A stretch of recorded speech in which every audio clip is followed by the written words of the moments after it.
Hello दोस्तों। मेरा नाम है अमित कुमार और आप सभी का स्वागत है आपके अपने यूट्यूब चैनल सक्सेस गुरुकुल पर। बीपीएससी टीचर जो ट्री 1 2 3 हुआ है उसके 19th के मैथ के क्वेश्चन का सलूशन मैं करा रहा हूँ, जिसमें ट्री 3 और ट्री 2 दोनों का जो है कंप्लीट हो चुका है। इस वीडियो में हम लोग ट्री 1 में जो 9th के मैथ के क्वेश्चन आए हैं उसको सॉल्व करेंगे। तो वीडियो पसंद आए तो वीडियो को लाइक ज़रूर कीजिएगा।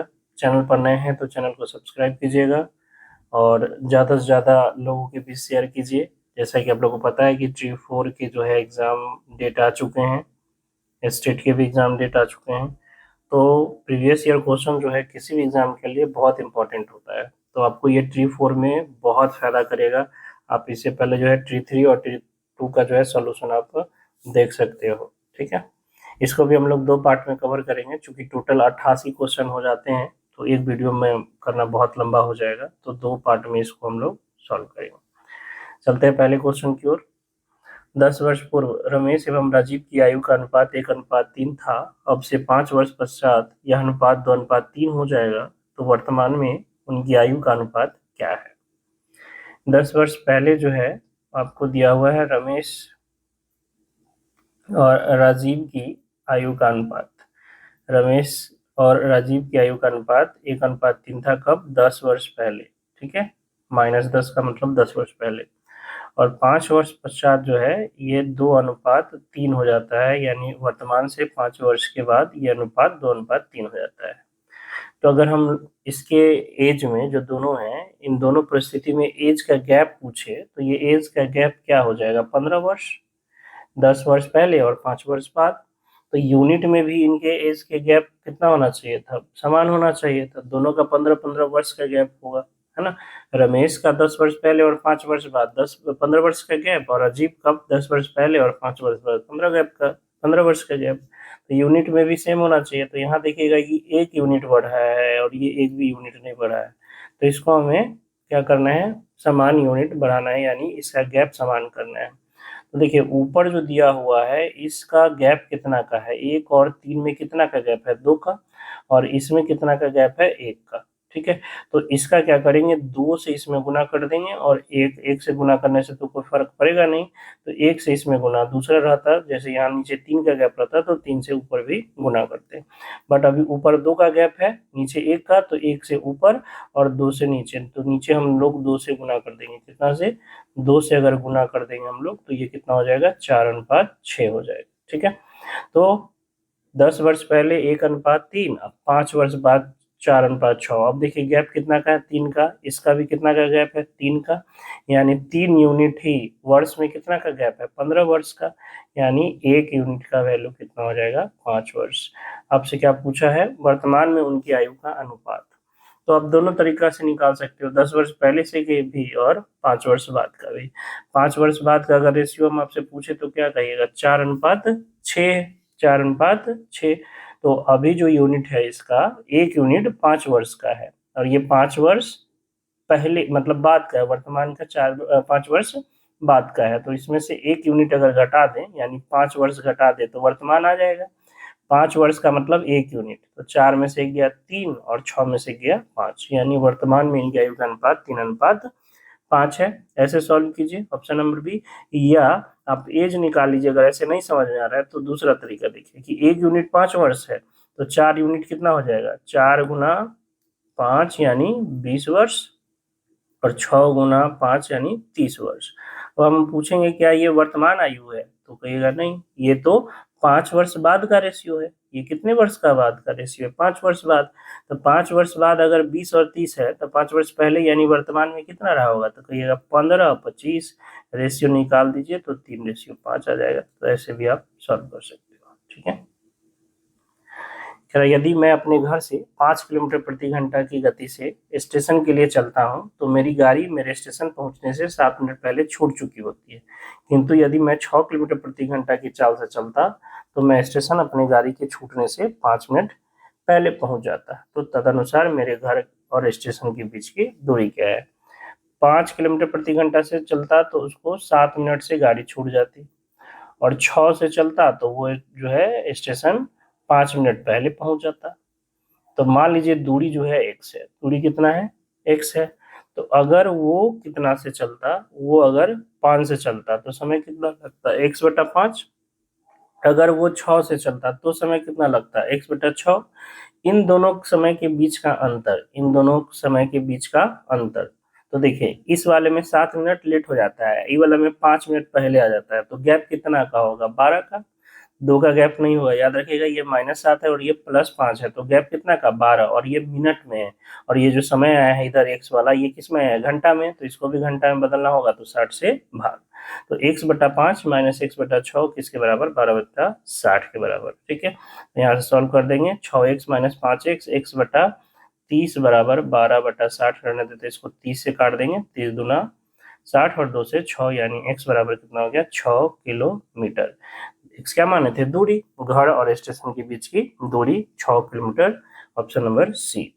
इससे बेस्ट तरीका इस क्वेश्चन को करने का नहीं है, ठीक है, याद रखिएगा, ये बहुत सिंपलेस्ट तरीका है इस क्वेश्चन को सॉल्व करने का। चलते हैं नेक्स्ट क्वेश्चन की ओर। ये 2 था, 3 नंबर।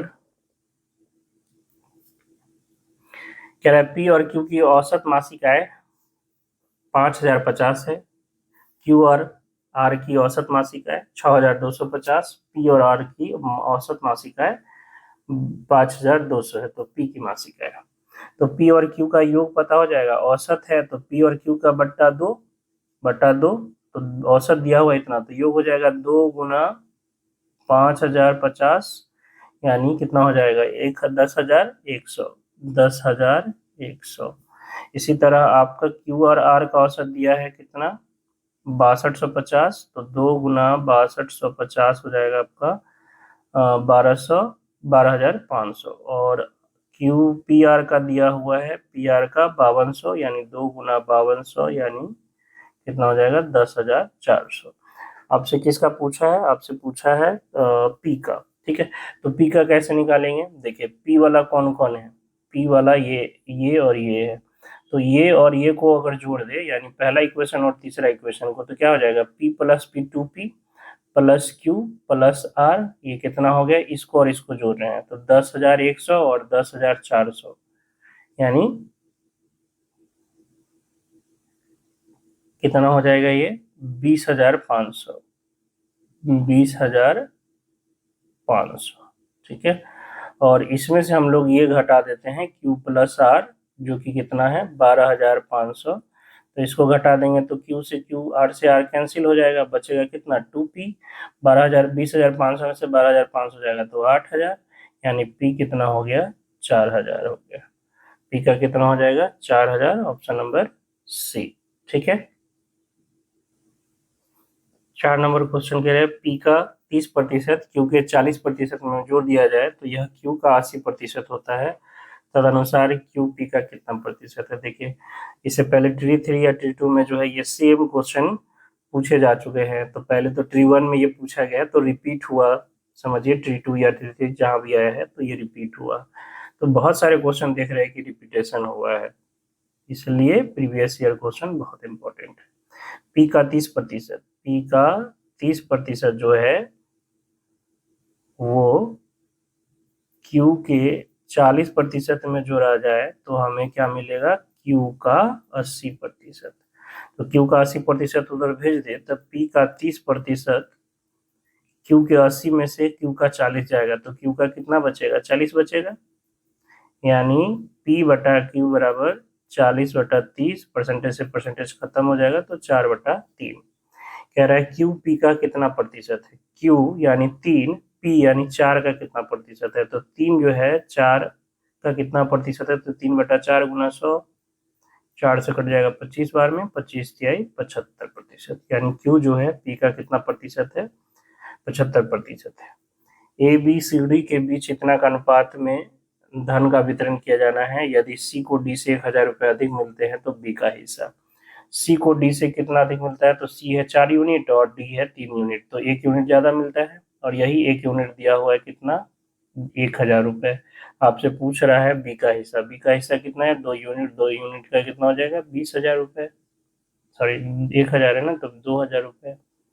ठीक है, ऑप्शन नंबर सी।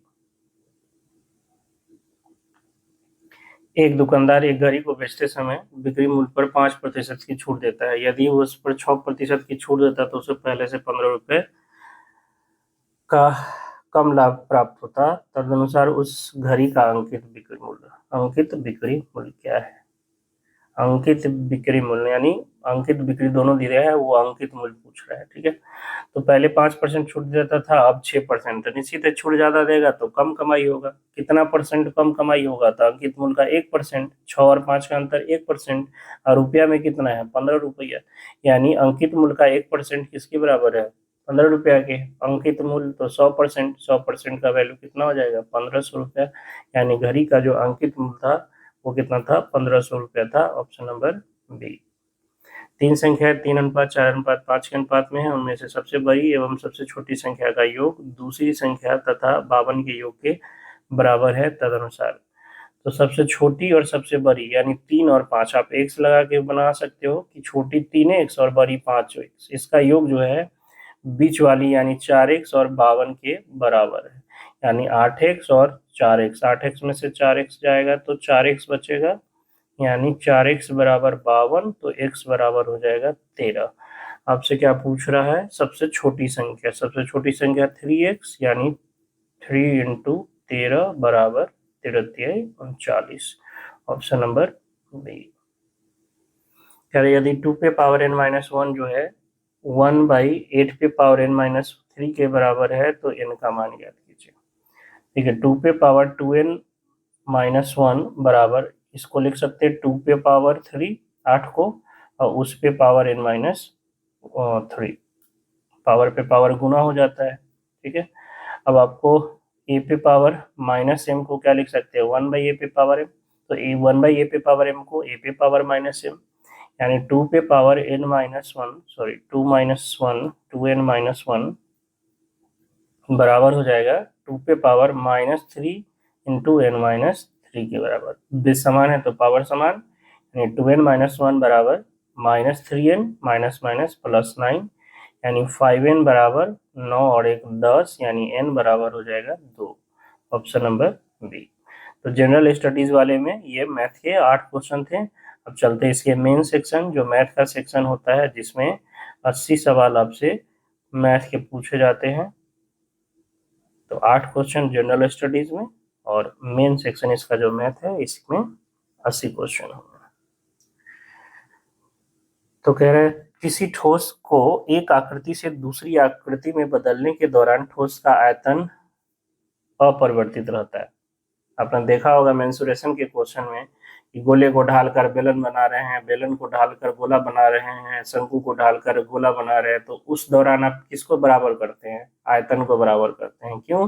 क्योंकि किसी भी एक स्ट्रक्चर को बदल के दूसरा स्ट्रक्चर जब बनाते हैं तो उसमें उसका एक ही चीज है जो नहीं बदलता है, और वो उसका क्या है? आयतन है। ठीक है, तो आयतन क्या रहेगा? अपरिवर्तित रहेगा। Option number B. 3 बिंदु एबीसी के कार्तीय निर्देशांक कितना है तब त्रिभुज एबीसी होगा? समद्विबाहु के लिए क्या चाहिए? 2 भुजा बराबर चाहिए। समबाहु के लिए तीनों भुजा बराबर चाहिए। समकोण के लिए 2 भुजा का स्क्वायर का जोड़ तीसरे भुजा के स्क्वायर के बराबर होना चाहिए। तो हमें हर एक केस में क्या चाहिए? तीनों भुजा की लंबाई चाहिए। तो यहाँ से ए बी निकाल लेते हैं।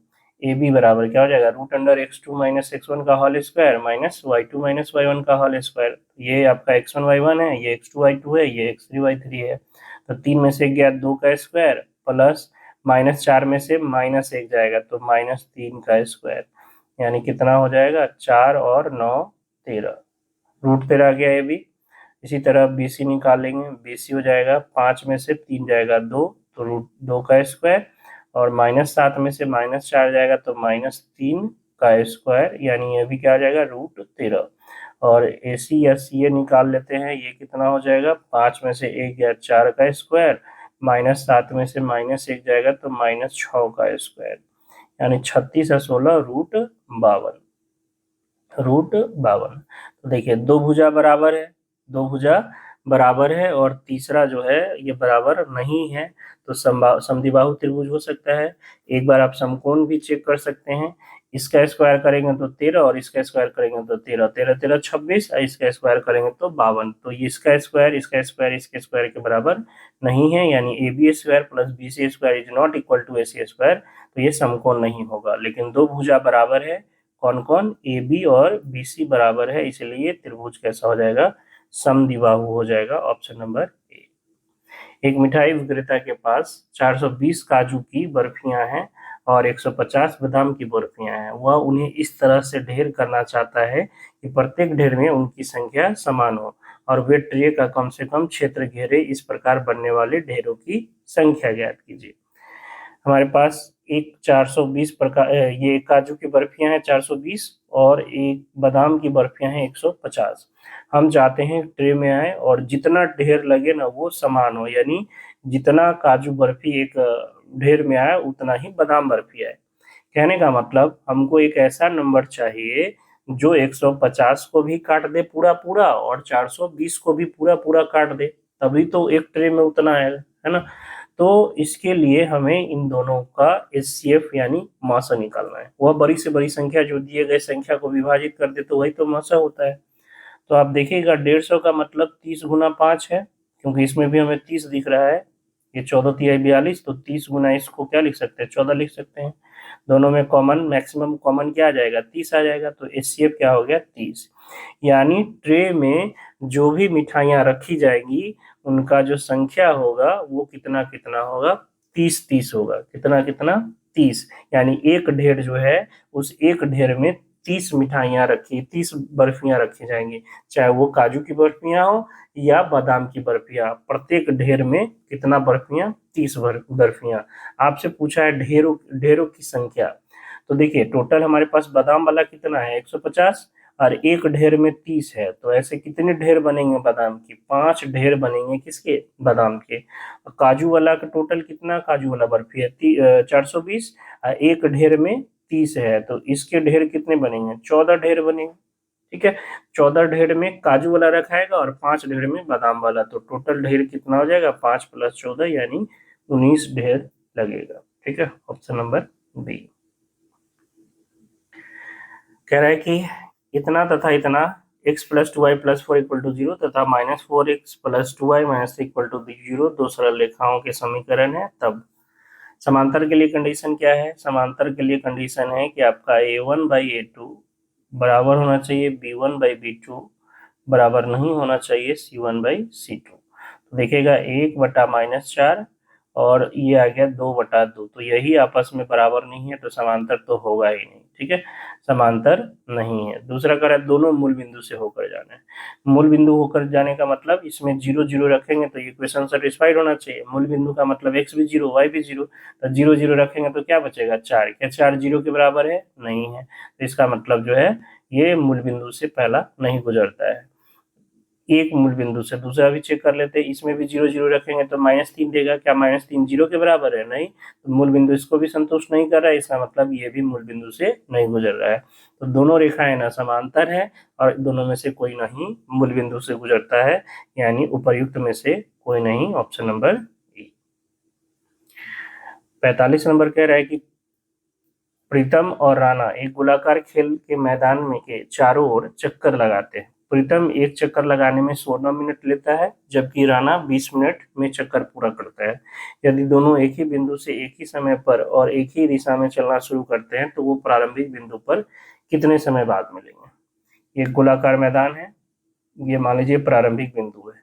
यहाँ से दो व्यक्ति जो है प्रीतम और राणा चक्कर लगाता है। ठीक है, प्रीतम जो है पहला चक्कर लगा गया 16 मिनट में, ये 16 मिनट में यहाँ पहुंच गया, और राणा 20 मिनट में लगा रहा है, तो राणा कहीं यहाँ पे होगा 20 मिनट में। ठीक है, 16 मिनट में, जब ये 16 मिनट में प्रीतम यहाँ पहुंचा तो 16 मिनट में कहीं इसके पीछे होगा राणा, क्योंकि ये 20 मिनट में चक्कर लगाता है, और जब तक ये 20 में यहाँ पहुंचेगा तब तक ये आगे निकल जाएगा। तो ये ऐसे चक्कर लगाते लगाते कितना मिनट में दोनों जो है फिर से इसी प्रारंभिक बिंदु पर आएगा। यानी हमें देखना है कि ये 16 मिनट और 20 मिनट जो है किस छोटे से छोटे संख्या को पूरी तरह से काट दे। कहने का मतलब इनका एलसीएम।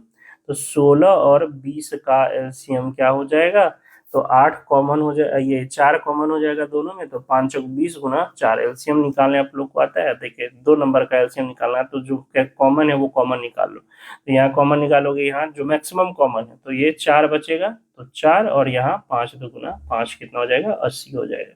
यानी 80 मिनट के बाद जो है दोनों व्यक्ति फिर से प्रारंभिक बिंदु पर मिलेंगे। अच्छा, पूछेगा कि जो है प्रीतम कितने चक्कर के बाद राणा से मिलेगा, तो बताइए 80 मिनट में प्रीतम कितना चक्कर लगाएगा, 16 मिनट में 1 चक्कर, तो ये 5 चक्कर लगा लेगा। राणा कितना चक्कर लगाएगा, तो 4 चक्कर।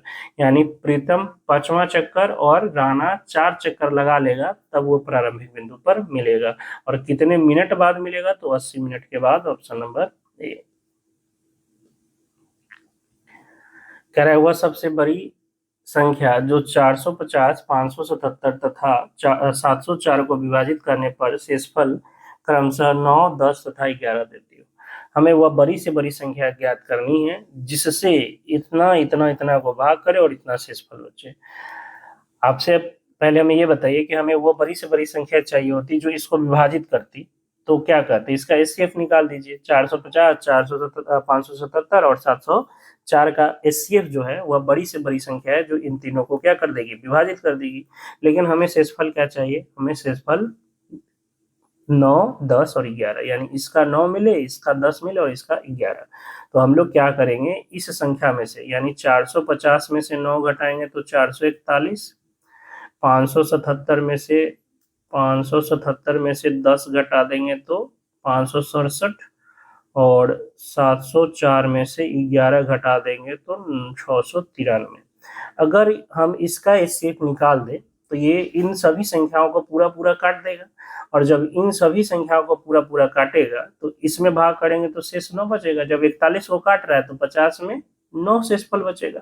67 वाला को काट रहा है तो इसमें भाग करेंगे तो 10 शेषफल बचेगा। यानी हमें 441, 567 और 693 का एचसीएफ चाहिए। तो इसमें तो बड़ा नंबर है तो आपको बेसिक गुणनखंड से जाना पड़ेगा। देखिए ये 3 से कट रहा है, क्या कट रहा है, तो 3 गुना ये कितना हो जाएगा, 3 एकम 3, 3 एकम 3 चौका 12, 3 सते 21। यानी ये फिर से हो जाएगा 3, 11, 12, 3 से फिर कटेगा तो ये हो जाएगा आपका 3 गुना 3 और ये 147, 3 से करेंगे तो 3 चौका 12, 9, 49 बार। यानी 441 जो है आपका क्या है, 3 का स्क्वायर गुना 7 का स्क्वायर। इसी तरह देख लेंगे 567 को 6, 5, 13, 18, 3 से कटेगा तो 3 एकम 3, ये 5 यानी 1, 8, 24 और 9, 87। 3 से फिर से कट जाएगा, 3 गुना 3, 6, 18 और ये आपका हो गया 3 तिहाई 9 यानी 63। ठीक है। अच्छा 63 देखिए सब में कॉमन आ रहा है, इतना करने की जरूरत नहीं। 63 देखिए ये सब में, ये अभी आपने देखा कि ये कितना था, 9 गुना 63 था। यहाँ देखिए 63 एकम 63 और 63 एकम 63, तो ये 11 गुना 63 है, ये 11 गुना 63 है। और ये देखिए यहाँ पे 9 गुना 7, तो ये भी 63 हो जाएगा, यानी ये 7 गुना 63 है। तो सब में कॉमन क्या आ रहा है, 63 आ रहा है, और 63 इसका क्या हो जाएगा, एचसीएफ हो जाएगा। यानी 63 वह बड़ी से बड़ी संख्या है जो इन सबको विभाजित करेगी। जब इन सबको विभाजित करेगी तो इसमें शेषफल कितना देगा, 9, इसमें कितना देगा, 10 और इसमें 11। तो ऑप्शन नंबर ए हो जाएगा 63। यदि अल्फा बीटा गामा बहुपद x you minus 6x square minus x plus 30 के शून्यक है तो alpha into beta plus beta into gamma plus gamma into alpha क्या होता है, सी बाई ए। सी कितना है, -1, ए 1 यानी -1, ऑप्शन नंबर बी। कह रहा है यदि साइन थीटा बराबर m बाई एन तो tan theta plus 4/4 cot theta plus 1 का मान निकालें। तो देखिए सबको पहले tan में बदल लेते हैं, ये tan थीटा प्लस 4 है, ये कॉट थीटा को क्या लिख सकते हैं, 1/tan थीटा, तो ये 4/tan थीटा हो जाएगा प्लस 1, यानी tan थीटा प्लस 4, इसका एलसीएम करेंगे तो 4 प्लस tan थीटा बटा में tan थीटा, तो ये 4 प्लस टेन थीटा या 10 प्लस 4 थीटा एक ही बात है, कट जाएगा, टेन थीटा ऊपर चला जाएगा, यानी इतना का जो मान निकालना है ये चीज, ये किसके बराबर है, टेन थीटा के बराबर है। Sine theta m by n है, यानी लंब हो गया कितना एम, कॉर्न हो गया कितना एन। टेन थीटा क्या होता है, लंब बटा आधार, तो लंब हो जाएगा एम, आधार निकालने के लिए रूट अंडर कॉर्न का स्क्वायर यानी एन स्क्वायर माइनस लंब का square m square. Option number a, m by root under n square minus m square. कह रहा है यदि समांतर श्रेणी का एनवा पद 2n+1 है तो इसके पहले तीन पदों का योग। एनवा पद दिया हुआ है 2n+1, n की जगह एक रख देंगे तो पहला पद मिलेगा 2 × 1+1, ये आपका पहला पद हो गया 3 T1। T2 दूसरा पद 2 × 2 + 1 यानी 5। T3 तीसरा पद 2 × 3 + 1 यानी कितना हो गया 6 1 7, तीनों पद निकल गया, प्रथम तीन पद इसका योग चाहिए, तो 7 5 12 और 3 15, ऑप्शन नंबर बी। त्रिभुज एबीसी तथा डीबीसी का आधार बीसी तथा बीसी की विपरीत भुजाओं दिशाओं में दोनों त्रिभुज, अच्छा त्रिभुज एबीसी और त्रिभुज डीबीसी का आधार जो है बीसी है तथा बीसी की विपरीत दिशाओं में दोनों भुजाएं हैं। यदि ओ विकर्ण एडी तथा बीसी का प्रतिच्छेद बिंदु है तो त्रिभुज एबीसी का क्षेत्रफल और त्रिभुज डीबीसी का क्षेत्रफल ज्ञात कीजिए। एक ही आधार बीसी है और दो त्रिभुज है, त्रिभुज एबीसी और त्रिभुज डीबीसी, दोनों का भुजा जो है एक दूसरे के विपरीत है, दोनों जो विपरीत दिशा में बिंदु है इसका, ठीक है, यानी ए ऊपर है तो डी नीचे है। इसका जो विकर्ण है एडी उसको बीसी जो है कहाँ काटती है, ओ पर काटती है, तो त्रिभुज एबीसी का क्षेत्रफल और त्रिभुज डीबीसी का जो क्षेत्रफल होता है वो एओ अनुपात ओडी के बराबर होता है। एओ अनुपात ओडी कहिए या डीओ कहिए एक ही बात है, इसके बराबर होता है, ठीक है। आप चाहो तो इसको निकाल भी सकते हो, यहाँ से मान लीजिए एक परपेंडिकुलर डाल लीजिए, ये एम है, ठीक है, और यहाँ से एक परपेंडिकुलर डाल दीजिए, ये परपेंडिकुलर यहाँ पे मान लीजिए ये एन है। त्रिभुज एबीसी का क्षेत्रफल क्या हो जाएगा, एरिया ऑफ ट्रायंगल एबीसी, अब कहिएगा आधार गुना 1/2 गुना आधार बीसी गुना ऊंचाई एम, और त्रिभुज एरिया ऑफ ट्रायंगल डीबीसी क्या हो जाएगा 1/2 गुना आधार बीसी और गुना ऊंचाई, इसके लिए क्या हो जाएगा dn, तो ये से ये कैंसिल, यानी ये किसके बराबर होगा, am रेशियो dn के बराबर होगा। और ये जो आपको त्रिभुज दिख रहा है छोटू छोटू वाला AOM और DON, ये एक दूसरे के क्या होते हैं, समरूप होते हैं। ये 90 डिग्री, ये और ये कोण बराबर, तो एक 90 ये बराबर हो गया आपका, और ये आमने सामने का कोण बराबर, तो ये कोण भी क्या हो जाएगा, बराबर हो जाएगा, तो ये दोनों त्रिभुज क्या हो जाएंगे, समरूप हो जाएंगे। और समरूपता के प्रमेय से आप AM/DN निकालोगे तो ये किसके बराबर हो जाएगा, AO और DO के, यानी एरिया ऑफ ट्रायंगल ABC और area of triangle DBC, sorry area of triangle ABC और एरिया ऑफ ट्रायंगल DBC किसके रेशियो के बराबर है, AM रेशियो DN, और AM रेशियो DN किसके बराबर है, AO रेशियो DO के, यानी कह सकते हैं कि एरिया ऑफ ट्रायंगल ABC और एरिया ऑफ ट्रायंगल DBC का रेशियो किसके बराबर होगा, AO रेशियो DO के होगा। Option number b.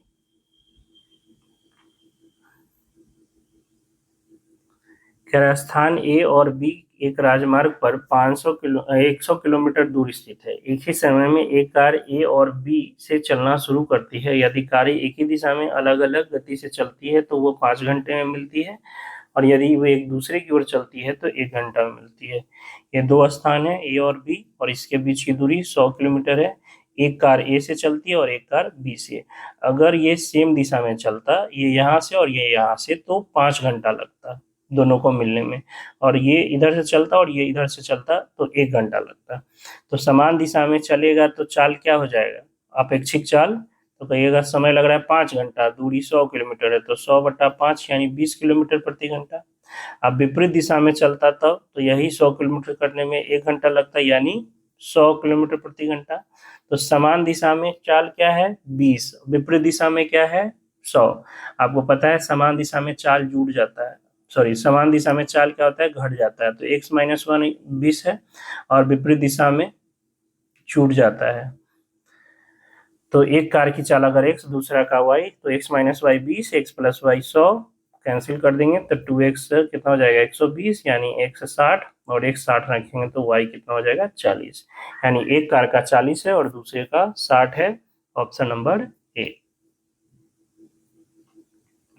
दो धन पूर्णांक संख्याओं के वर्गों का योग 306। यदि बड़ी पूर्णांक संख्या का वर्ग छोटी पूर्णांक संख्या का 25 गुना है तब उसका उनका अंतर ज्ञात कीजिए। ठीक है, मान लीजिए दो संख्या x और y है तो इसके वर्गों का योग x square plus y square 306 दिया है। उसके बाद कह रहा है जो छोटी बड़ी पूर्णांक संख्या का वर्ग, बड़ी मान लेते हैं x है तो x का स्क्वायर छोटी पूर्णांक का 25 गुना है, यानी 25y के बराबर है। तो इसमें एक्स स्क्वायर की जगह 25y रख देंगे तो वाई स्क्वायर प्लस 25y, इसको इधर भेज दे तो माइनस 306 बराबर 0 हो जाएगा। कितना से आएगा 34 और 9, 34 नंबर, हाँ 34 में से 9 जाएगा तो इसको लिख सकते हैं y square plus 34y minus 9y minus 306 बराबर 0। y कॉमन लेंगे तो y प्लस 34 और 9 कॉमन लेंगे तो ये 34 बार में जाएगा y प्लस 34 इक्वल टू 0, यानी y plus 34 into y minus 9 equal to 0, यानी y इक्वल टू यहाँ से माइनस 34 आएगा या y इक्वल टू 9 आएगा। कह रहा है पूर्णांक धन है तो y 34 माइनस 34 आ ही नहीं सकता, तो y क्या है 9 है, और y का वैल्यू यहाँ 9 रखेंगे तो x स्क्वायर बराबर 25 गुना 9 होगा, यानी x बराबर 25 का रूट 5 और 9 का 3 15, यानी बड़ी संख्या 15 है और छोटी संख्या 9 है। तो अंतर पूछ रहा है, अंतर कितना का हो जाएगा 6 का हो जाएगा। ऑप्शन नंबर ए।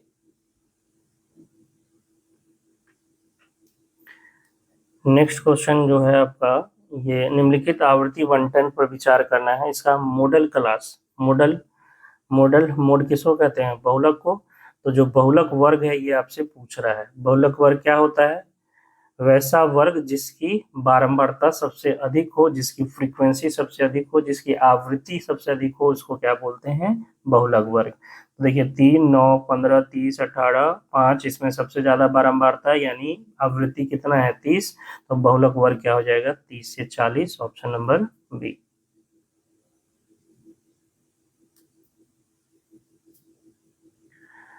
कह रहा है यदि चतुर्भुज ABCD के विकर्ण AC तथा DB बिंदु E पर प्रतिच्छेद करते हैं, इस प्रकार प्रतिच्छेद करते हैं कि AE रेशियो EC 1:2 है और BE रेशियो ED 3:6 है। AE रेशियो EC दिया है 1:2 और BE रेशियो ED दिया है 3:6, यानी 1/2। देखिए पहला कह रहा है कि यादृच्छिक कोई चतुर्भुज होगा।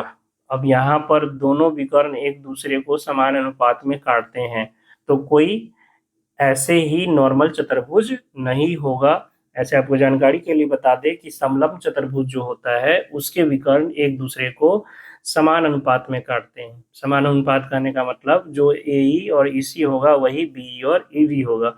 यहाँ दिख रहा है कि दोनों बराबर है। AE बाई EC जो है वो किसके बराबर है, BE बाई ED के। तो कह सकते हैं कि ये चतुर्भुज कैसा है, समलंब चतुर्भुज है। तो यादृच्छिक चतुर्भुज तो होगा नहीं, सम चतुर्भुज नहीं, समलंब चतुर्भुज, समलंब, जिसका आकृति इस तरह से होता है, ये समांतर भुजा और ये, तो आप मान लीजिए ये A है, B है, C है, D है, इसके विकर्ण एक दूसरे को E पर काटते हैं। ठीक है, तो AE रेशियो EC किसके बराबर होगा, DE रेशियो BE के क्या होगा, बराबर होगा। ठीक है, सॉरी इधर उल्टा हो जाएगा ना, BE और ED के बराबर हो जाएगा। ठीक है, तो ये जो है रेशियो बराबर होते हैं, तो ये किस में होता है, समलंब चतुर्भुज में होता है। समांतर सम चतुर्भुज में क्या होता है, सम चतुर्भुज में भी बराबर भाग में काटते हैं विकर्ण, लेकिन रेशियो वहां पे क्या होता है, बराबर होता है। कहने का मतलब ये सम चतुर्भुज है तो ये जिस रेशियो में ये काटेगा, यानी ये मध्य बिंदु पर काटता है, ये रेशियो हमेशा क्या होगा, बराबर होगा, और ये क्या होगा, बराबर होगा। समांतर चतुर्भुज में भी वही हाल है, क्योंकि समांतर चतुर्भुज भी एक क्या है, समचतुर्भुज ही है, बस इसमें क्या होता है, भुजा जो है चारों भुजा बराबर होता है, तो ये भी नहीं होगा। ठीक है, तो ये किसका हो जाएगा, समलंब चतुर्भुज, उपर्युक्त में से कोई नहीं। Option number b. दो संख्याएं इस प्रकार से ज्ञात कीजिए कि पहली का 3 गुना और दूसरी का योग 142 है और पहली का 4 गुना दूसरी से 138 अधिक है। तो ये तो ऑप्शन से ही चेक कर लेंगे तो ज़्यादा बेहतर होगा। पहली का 3 गुना, तो 42 का 3 गुना करेंगे तो कितना हो जाएगा? 42 का 3 गुना 6 और ये 4 दिया 12 और इसमें दूसरी का योग 26 जोड़ेंगे तो ये 142 आएगा नहीं, पहला खत्म। इसका 3 गुना तो ये हो गया 6 और 9 40 जोड़ेंगे 142 नहीं आएगा। इसका 3 गुना कितना हो जाएगा? 120 और 22 142 आ रहा है। दूसरा कंडीशन भी चेक कर देते हैं। पहली का 4 गुना दूसरी से 138 अधिक है। पहली का 4 गुना 160 और 160 जो है 22 से कितना अधिक है? 138 अधिक है। तो ये दोनों कंडीशन को फुलफिल कर रहा है। तो इसका आंसर क्या हो जाएगा? Option c. ठीक है, ऐसे क्वेश्चन को ऑप्शन से ही किया कीजिए। बाकी क्वेश्चन लिखना है तो मान लीजिए दो संख्या x और y है। पहली का 3 गुना 3x, दूसरी यानी y का योग 142 और दूसरा केस में पहली का 4 गुना यानी 4x, दूसरी से 138 यानी y से 138 अधिक है। तो सॉल्व करते रहिए इसको, उससे बेहतर है कि ऑप्शन से चेक कीजिए। ठीक है, दो बिंदु के 4 तथा -3 -2 को मिलाने वाली रेखा की प्रवणता 1/2 है तो के का मान। प्रवणता यानी ढाल, प्रवणता यानी ढाल किसके बराबर होता है? y2 माइनस y1 बटा x2 माइनस x1, यही ढाल होता है। और ये ढाल आपको दे रखा है 1/2। तो y2 कितना? -2 माइनस 4y1 बटा yx2 -3 और ये माइनस के बराबर 1/2। तो कितना हो जाएगा ये? -6 दूना 12 -12 बराबर -3 माइनस के, यानी के बराबर हो जाएगा 9। ठीक है, -3 उधर जाएगा +12 तो कितना आ जाएगा? 9 हो जाएगा। ठीक है, -2 -4 -6 बटा, आप चाहे तो माइनस लेके यहाँ कैंसिल भी कर देते, लिख सकते थे 6 बटा क्या? 6 बटा 3 प्लस के बराबर 1/2, यानी के बराबर 6 दूना 12 -3 यानी 9। Next question 57 number. दौरे पर गए एक व्यक्ति के पास अपने खर्चों के लिए जो है 4200 रुपये। यदि वह अपने दौरे को 3 दिन के लिए बढ़ा देता तो उसे अपने दैनिक खर्च में 70 रुपये की कटौती करनी होती, तो मूल दौरे की अवधि क्या है? मान लीजिए मूल दौरे की अवधि x है, तो पहले उसका प्रतिदिन का खर्च कितना था? 4200 बटा x। अब 3 दिन बढ़ गया तो अब खर्च कितना हो जाएगा? 4200 बटा x प्लस 3। इसी का ना अंतर दिया हुआ है कितना? 70। ये पहले का दैनिक खर्च था, ये 3 दिन बढ़ने के बाद दैनिक खर्च है। तो अब जो दैनिक खर्च का अंतर है वो 70 है, यानी पहले से 70 रुपये उसको कम खर्च करना पड़ेगा। तो इसको सॉल्व कीजिए और x का मान निकाल लीजिए। इससे अच्छा है कि ऑप्शन से चेक कर लीजिए। अभी बताया कि जहाँ पे ऑप्शन से चेक हो रहा है ऑप्शन से चेक कर लीजिए। देखिए 14 रखेंगे तो 14 तिया 42, ये 300 आ जाएगा। और यहाँ 14 रखेंगे तो ये बन जाएगा 17। 17 से पूरा पूरा कटेगा भी नहीं 4200, तो 14 तो इसका आंसर नहीं होना है। 12 रखेंगे 4200 बटा 12, तो 12 तिया 36 और 6 12 25 60, 350 ही आएगा। और यहाँ 12 रखेंगे तो ये x प्लस 3 ये कितना हो जाएगा? 4200 बटा 15, तो 15 दूना 30 और यहाँ 12 15 अट्ठे 120 यानी 280। तो 350 और 280 का अंतर क्या? 70 आ रहा है। इसका मतलब x क्या है? 12 है। ठीक है, तो 12 दिन होगा। बाकी आप इसको कॉमन लेके सॉल्व करो, जो है आपका द्विघात समीकरण बनेगा, वहां से भी सॉल्व कर सकते हो। एक मोटर बोट जिसकी स्थिर जल में गति 18 किलोमीटर प्रति घंटा है, धारा के विपरीत दिशा में 24 किलोमीटर की दूरी तय करने में धारा की दिशा में उसी स्थान में लौटने की तुलना में 1 घंटा अधिक समय लेती है, तो धारा की गति क्या है? मान लीजिए धारा की गति x है और बोट की गति कितनी है? 18। तो धारा की दिशा में 18 प्लस x, धारा के विपरीत दिशा में 18 माइनस x, दूरी कितना है? 24। तो धारा की दिशा में जब जाएगा तो कितना समय लगेगा? 24 बटा 18 प्लस x। और धारा के विपरीत दिशा में जाएगा तो 24 बटा 18 माइनस x। अच्छा, कौन सा समय बड़ा होगा? धारा के विपरीत वाला बड़ा होगा, यानी कह सकते हैं कि 24 बटा 18 माइनस एक्स में से 24 बटा 18 प्लस एक्स घटाएंगे तो कितना का अंतर आता है? 1 घंटा ज्यादा लगता है। समय कौन ज्यादा लगेगा? धारा का विपरीत दिशा वाला। विपरीत दिशा वाला 24 बटा 18 माइनस एक्स, समान दिशा वाला 24 बटा 18 प्लस एक्स। अब सॉल्व कीजिए, एक्स का मान निकालिए। यहाँ भी द्विघात बनेगा, इससे अच्छा है कि ऑप्शन चेक करते हैं। -54 का तो कोई सवाल ही नहीं है। 6 रखेंगे तो यहाँ कितना हो जाएगा 24/12 और यहाँ 6 रखेंगे तो 24/24, यानी ये हो गया आपका 2 और ये -1 = 1, ऑप्शन नंबर बी। ठीक है, तो कितना आसानी से आप ऑप्शन इसको चेक कर सकते हो। जहां भी ऑप्शन से हो सके प्रयास कीजिए ऑप्शन से चेक कीजिए।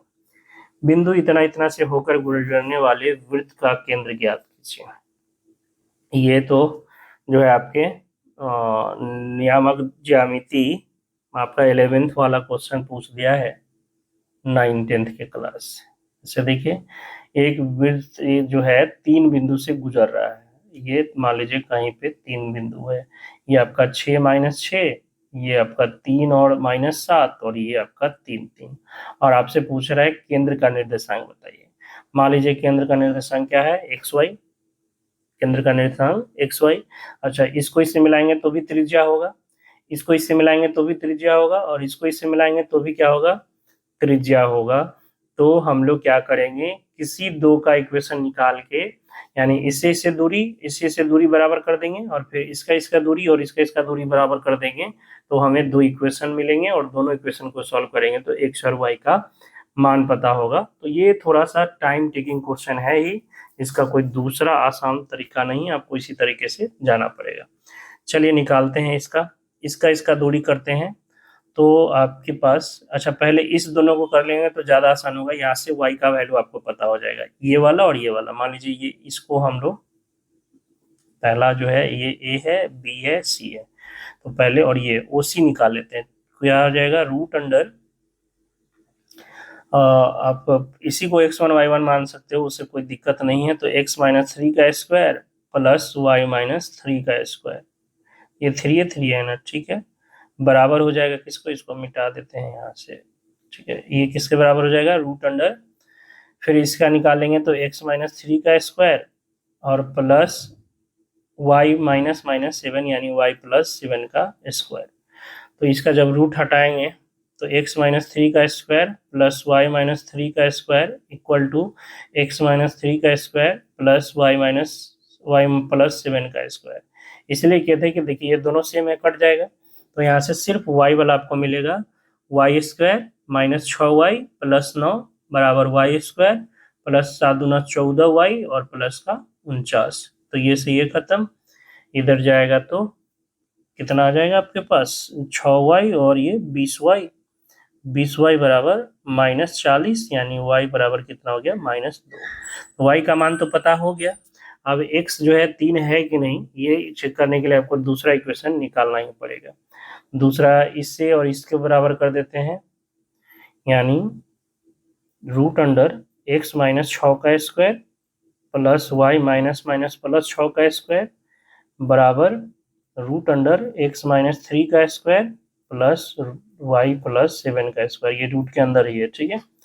रूट हटाएंगे तो ये x - 6 का स्क्वायर, y का मान पता है तो रख देते हैं इसमें, -2 और प्लस 6 कितना हो जाएगा, 4 का स्क्वायर, और ये x - 3 का स्क्वायर, y रखेंगे तो ये कितना हो जाएगा, -2 + 7 यानी 5 का स्क्वायर, यानी x² -12x + 36 और प्लस 4 का स्क्वायर 16 बराबर x² -3 दूना 6x और प्लस का 9 और प्लस का 25।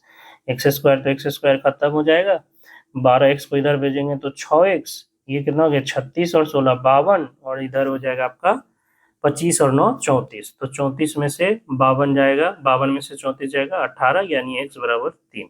तो x का मान 3 और y का मान 2, यानी केंद्र का निर्देशांक क्या हो जाएगा, 3 - 2, ऑप्शन नंबर बी। तो इस क्वेश्चन में थोड़ा सा समय लगेगा, इतना आपको करना पड़ेगा, और ये सब क्वेश्चन जो है ऑब्जेक्टिव के लिए है ही नहीं, पूछ दिया है अलग बात है, समय बचेगा लास्ट में तो ऐसे क्वेश्चन को सॉल्व कीजिए, नहीं तो छोड़ने में ही भलाई है। 2 पानी के नल एक साथ एक टंकी को 9.3/8 घंटे में भर सकते हैं। यदि नल जिसका व्यास अधिक है टंकी को अकेले भरने में छोटे व्यास वाले नल से 10 घंटे कम लगाता है, तो प्रत्येक नल द्वारा टंकी को भर सकने में लगा समय क्या है। एक नल जो है पता नहीं है कि एक x में भरता है तो दूसरा x + 10 में भरता है। कह सकते हैं कि 10 जो है इससे कम है, माइनस करिए प्लस करिए की बात है, अगर ये x प्लस 10 है तो इसे 10 कम लेता है, x लेता है, ठीक है। तो दोनों मिलकर जो है 9.8/3 यानी 9×8 = 72, 3 75/3 घंटे 8 घंटे में भरता है। तो आपको दोनों का निकालना है। फिर से वही बात, यहाँ पे सॉल्व करेंगे तो द्विघात समीकरण बनेगा। इससे अच्छा है कि ऑप्शन से चेक कर लीजिए। देखिए 10 और 20 अगर करेगा तो टोटल वर्क 20, इसका हो जाएगा 1 और इसका हो जाएगा सॉरी इसका हो जाएगा 2 और इसका 1, यानी 20/3। यहाँ 75/8 चाहिए, नहीं होगा। ऑप्शन नंबर 1 खत्म। 15 और 25 का एलसीएम 75, इसका हो जाएगा कितना 5 और इसका 3, 75/8। देखिए ये ऑप्शन नंबर 20 का सही आंसर हो जाएगा। आप चाहे तो इसका भी चेक कर सकते हैं। ये 15, 5 से करेंगे 3 और ये 1, तो ये 15/4 हो जाएगा। तो ये भी नहीं है, तो एक ही ऑप्शन है बी नंबर, जिससे 75/8 आ रहा है, ठीक है। अब कोई कहेंगे कि इसमें जो है ऊपर में से कोई भी नहीं है तो क्या होगा, तो निश्चित है कि आएगा ही। जब इन दोनों का 75/8 आ रहा है और ऑप्शन में ऐसा है कि हमें 75/8 ही चाहिए, तो ऑप्शन नंबर बी होगा, ठीक है ना। जहां संभावना था कि एक से अधिक आंसर हो सकते हैं, वहां पे ऑप्शन से आप चेक नहीं कर सकते, लेकिन यहाँ तो चेक कर सकते हैं।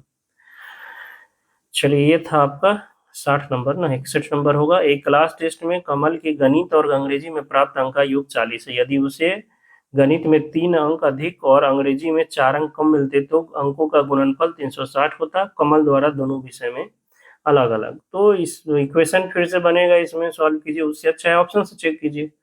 कह रहा है कि दोनों का योग जो है 40 है, तो इसमें भी 40 है, इसमें भी 40, इसमें तो 40 है ही नहीं, तो बात खत्म। ये दोनों को चेक कर लेते हैं। यदि उसे गणित में 3 अंक अधिक मिलते तो 21 का 24 हो जाता और अंग्रेजी में 4 कम तो 19 का 15 हो जाता। इसका गुणनफल 360 है।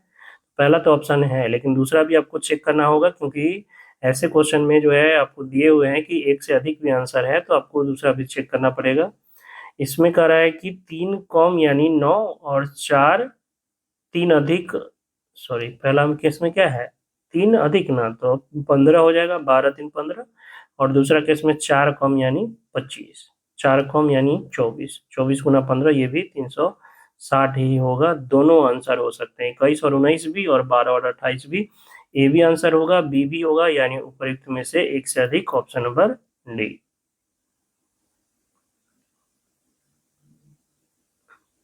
एक थैले में 2 लाल 3 हरी तथा 2 नीली गेंदें हैं। 2 गेंदों को यादृच्छिक रूप से निकाला जाता है।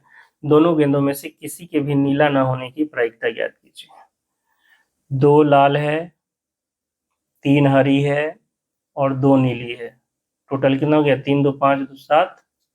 आपको नीली नहीं चाहिए, मतलब क्या चाहिए, लाल और हरी चाहिए। तो नीली नहीं चाहिए वाला कितना केस है 5, टोटल कितना 7।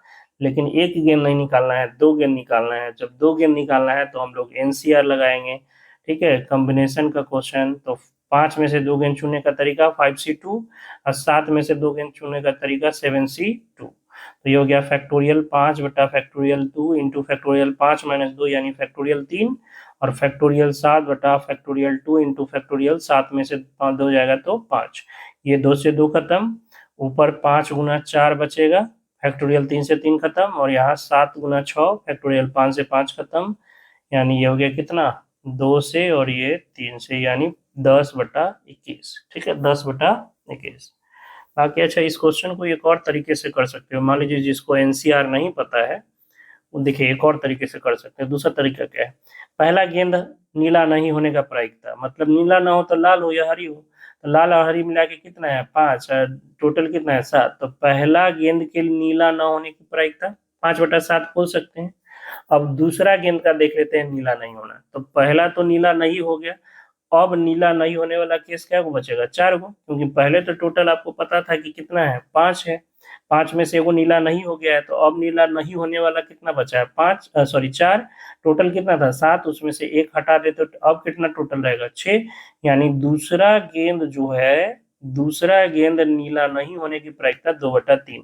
तब पहला का 5/7 और दूसरा का 2/3, तो गुणन सिद्धांत से 5/7/2/3 यानी 10/21 हो जाएगा। तो आप इस तरीके से भी बना सकते हो, ऑप्शन नंबर ए।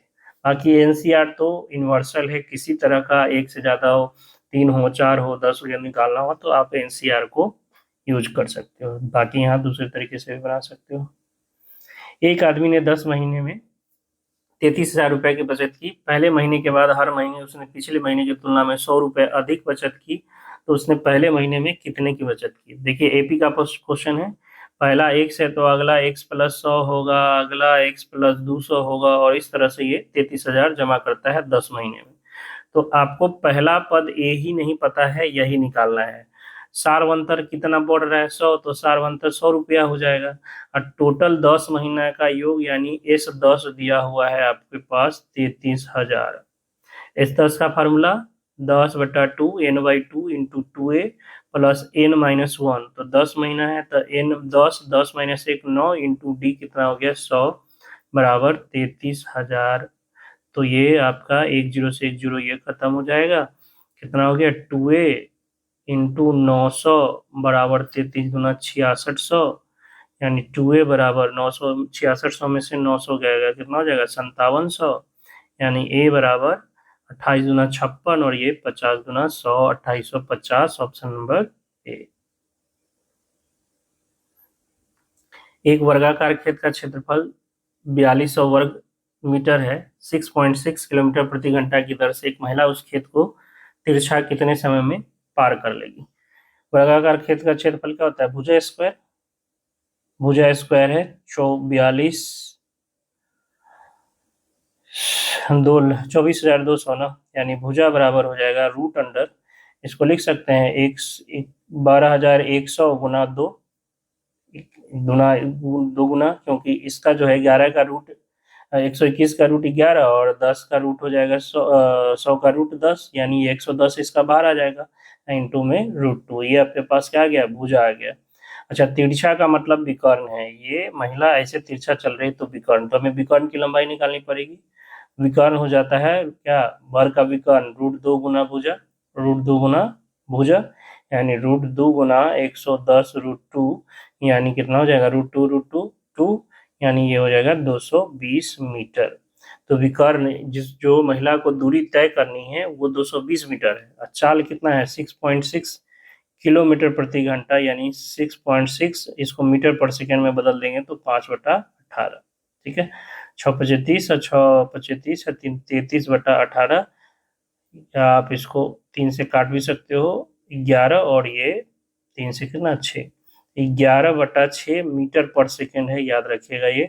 और दूरी कितना है 220 मीटर। समय निकालने के लिए इससे चाल से भाग कर देंगे तो 11/6 मीटर पर सेकेंड, 11 दूना 22, यानी 6 दूना 12, 120 सेकेंड लगेगा।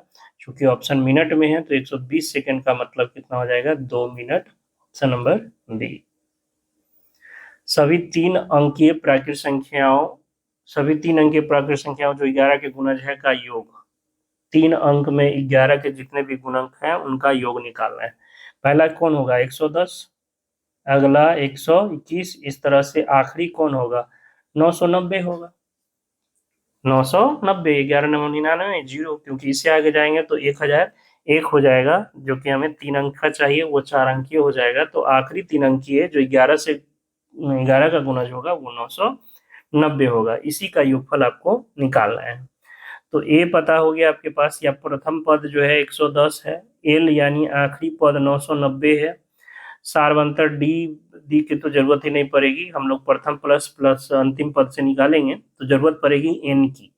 किसकी पड़ेगी, एन की। तो डी भी पता करना होगा क्योंकि कितना है 11 11 बढ़ रहा है।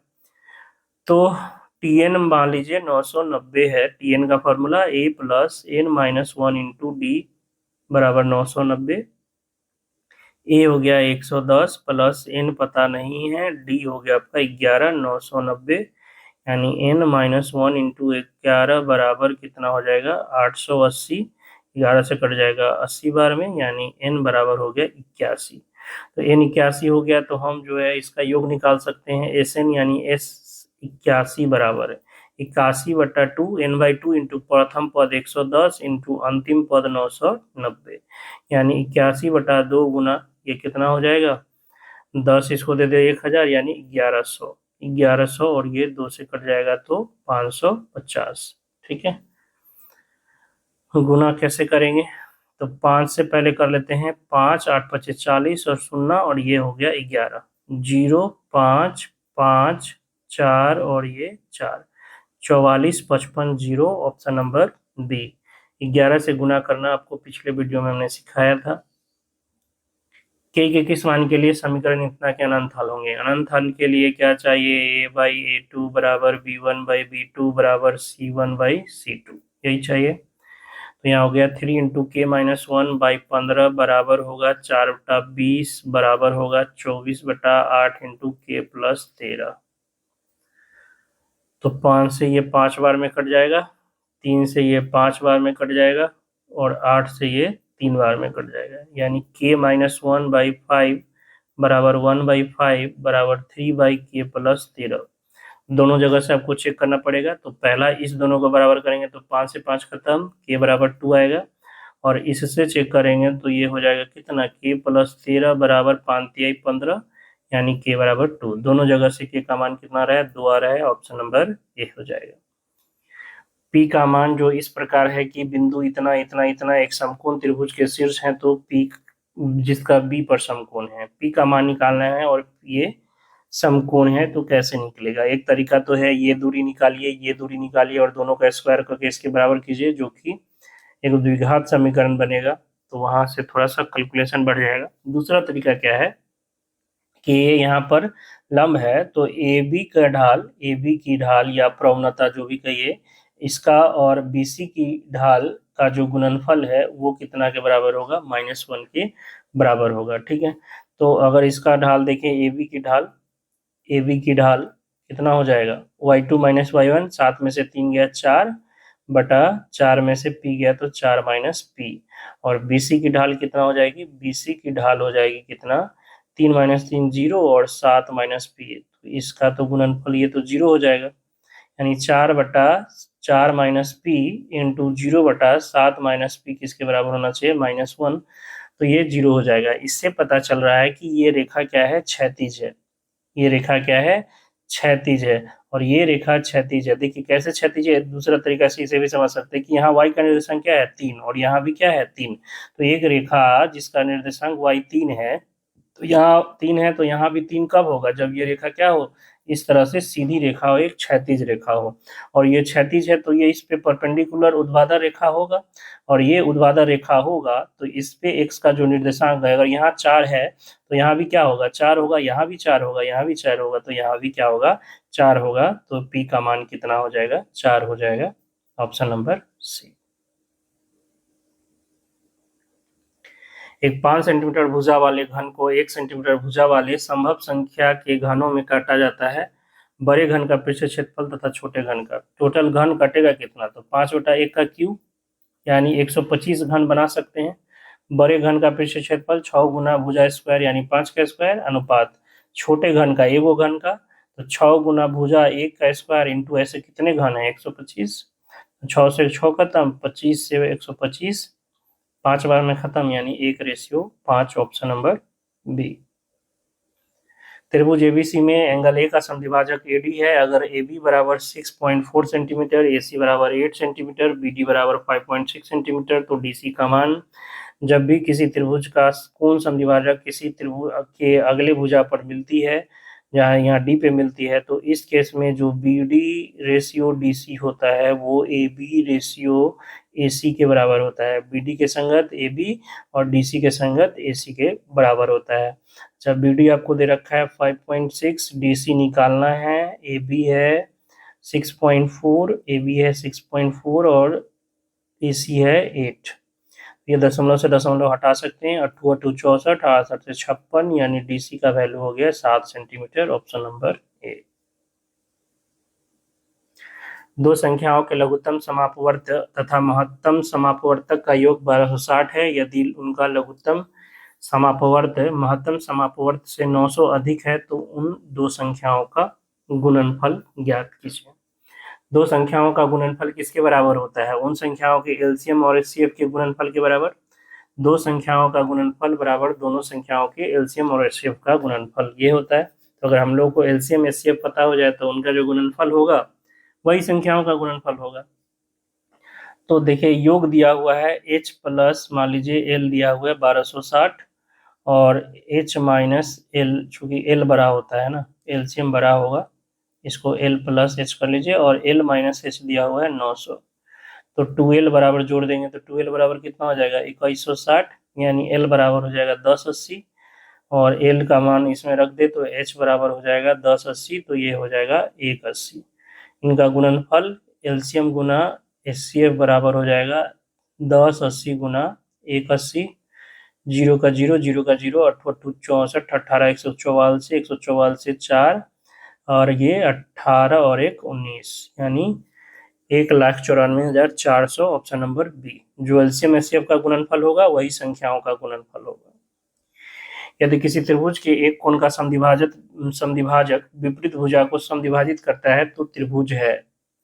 अभी हम लोग कोण समद्विभाजक में क्या देखें कि मान लीजिए ये ए है, ये बी है और ये सी है, और एडी इसका कोण समद्विभाजक है, तो B D by D C जो है वो ए बी और ए सी के बराबर होता है।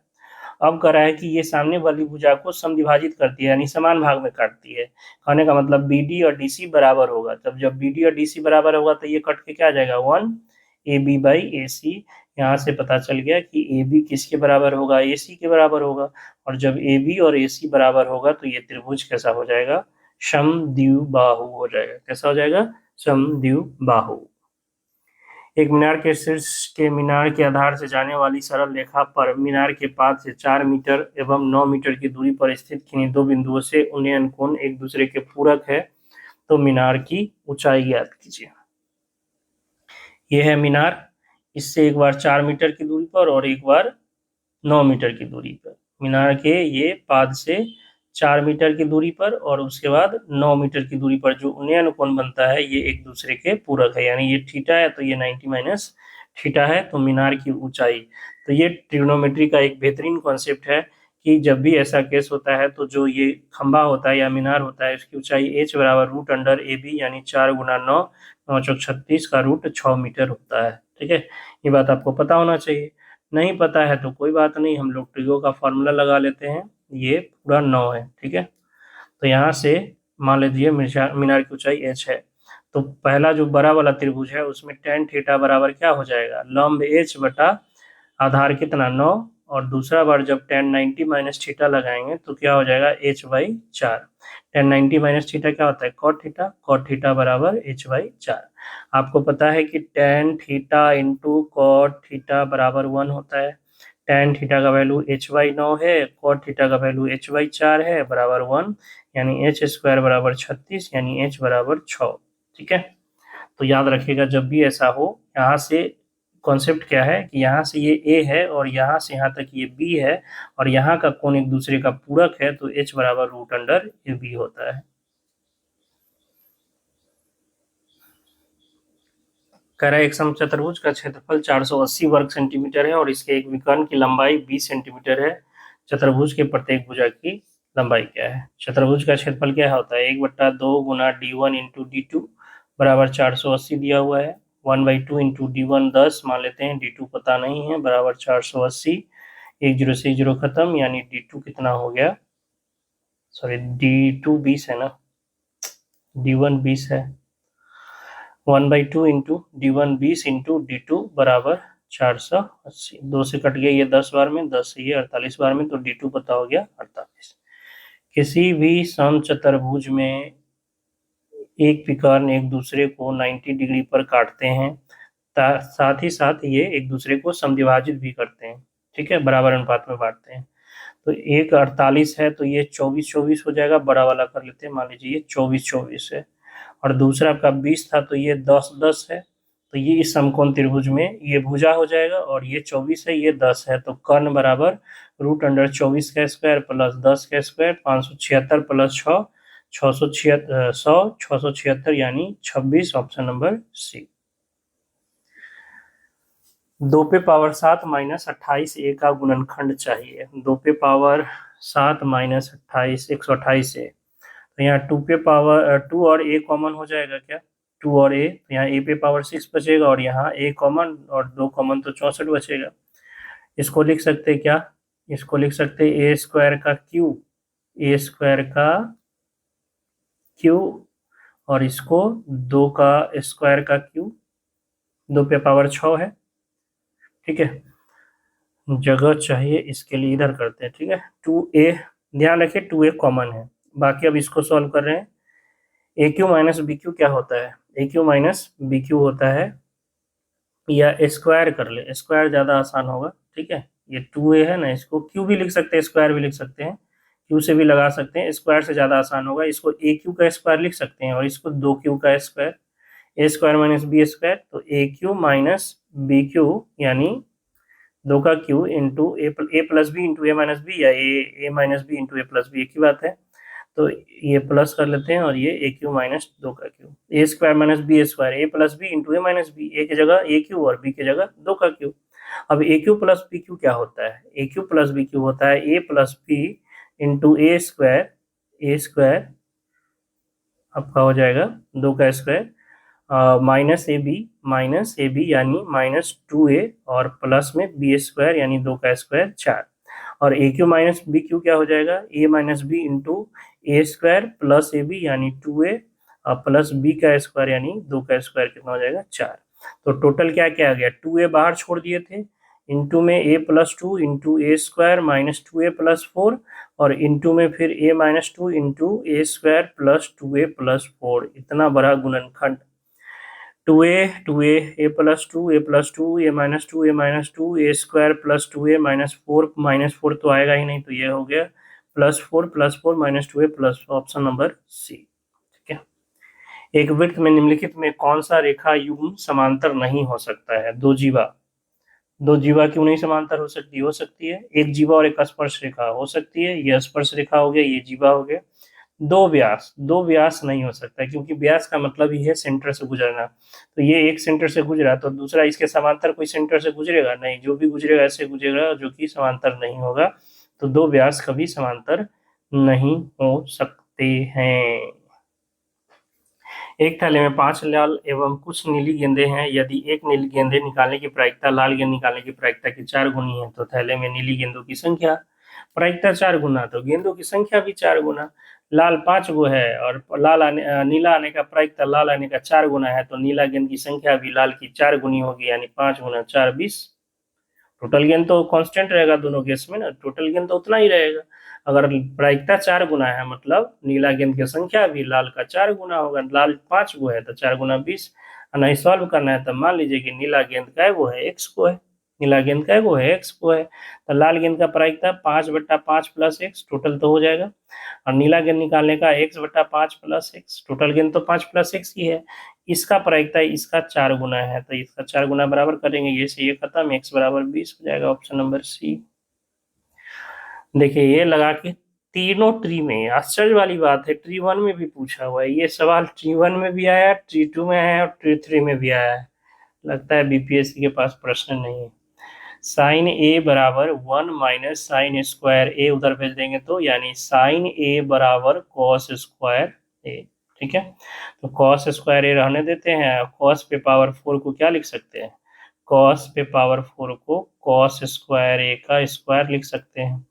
कॉस स्क्वायर ए प्लस कॉस स्क्वायर ए की जगह साइन ए रख सकते हैं, तो साइन ए का स्क्वायर और साइन स्क्वायर ए प्लस कॉस स्क्वायर ए क्या होता है? 1 होता है।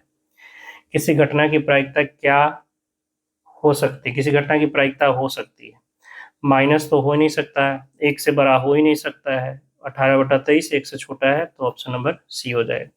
किसी भी घटना की प्रायिकता नेगेटिव नहीं हो सकती है, किसी भी घटना की प्रायिकता एक से अधिक नहीं हो सकती है, तो ऑप्शन क्या हो जाएगा? सी हो जाएगा, ठीक है।